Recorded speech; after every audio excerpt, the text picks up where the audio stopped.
小橘子，跟你商量一下，今晚的晚餐就只有胡萝卜，没有肉了。什么？我又不是兔子，干嘛要虐待我？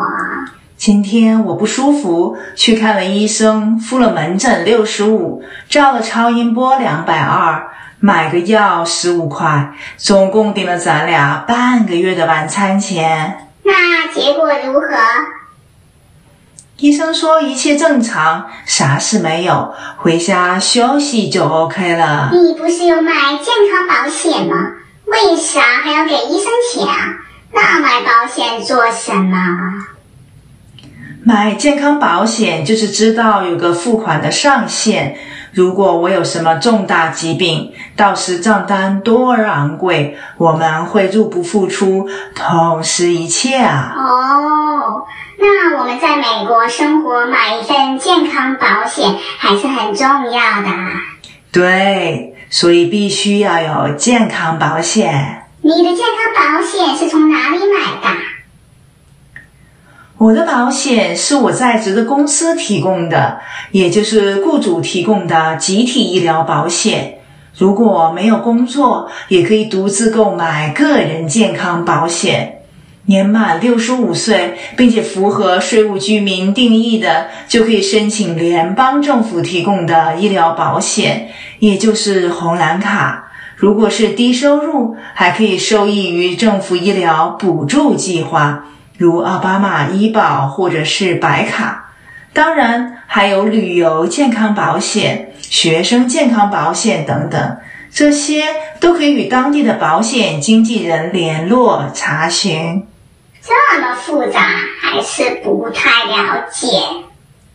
没关系，无论你持有哪种保险，都需要先了解它的种类。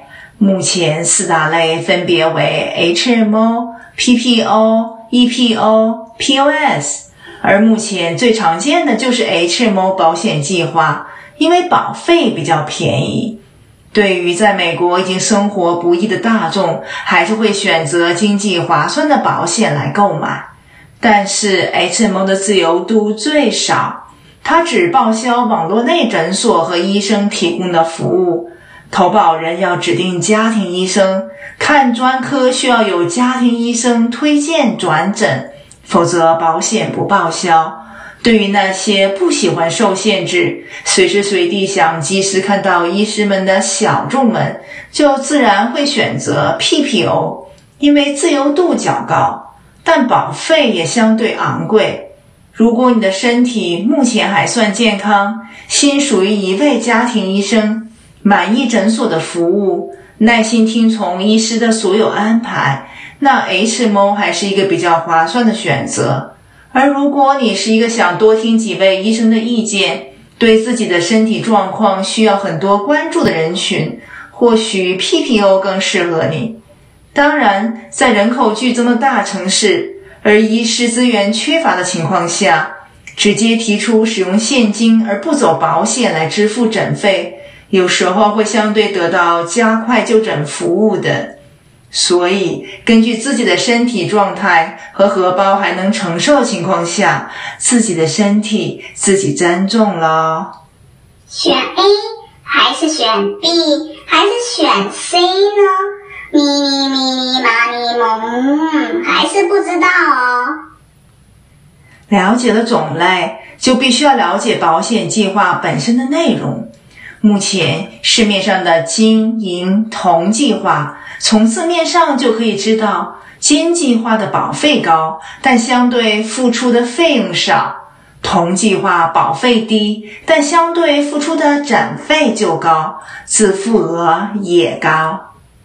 那你买的一定是铜计划了，刚才去看医生付了那么多钱，晚餐都要省掉我那份了。是的，没办法，小爱我收入平平，只能负担便宜些的保险咯。这么繁多像蚂蚁天书的投保内容，我看不懂。你只需要知道，当你拿着保险卡到了诊所就医时，需要付给医生 copay， 通常保险卡上都会标注，而通常专科医生会比家庭医生要贵很多。而如果在诊所里面，除了看完医生外，还需要做一些额外的事情，如抽血、打针、心电图、小手术等等，这些都会根据你保险的投保内容以及自付额来决定所付给的费用。所以在做之前，还是先询问前台，搞清楚要付出多少钱为好，免得事后一张惊吓账单来了，让自己压力重重。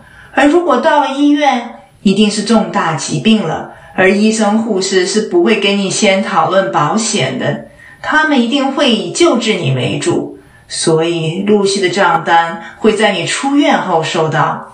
事前简单了解并购买最适合自己的健康保险，是决定未来生活品质的关键。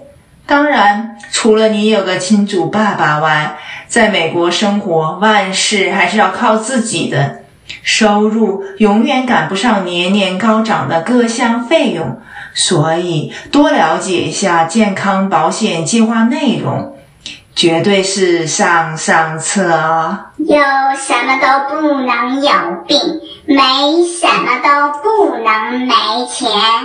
太对了，愿我们都健健康康的，就不用常常看医生了。那如果医生是个大帅哥，还是可以去看看的哦。那你付钱啊。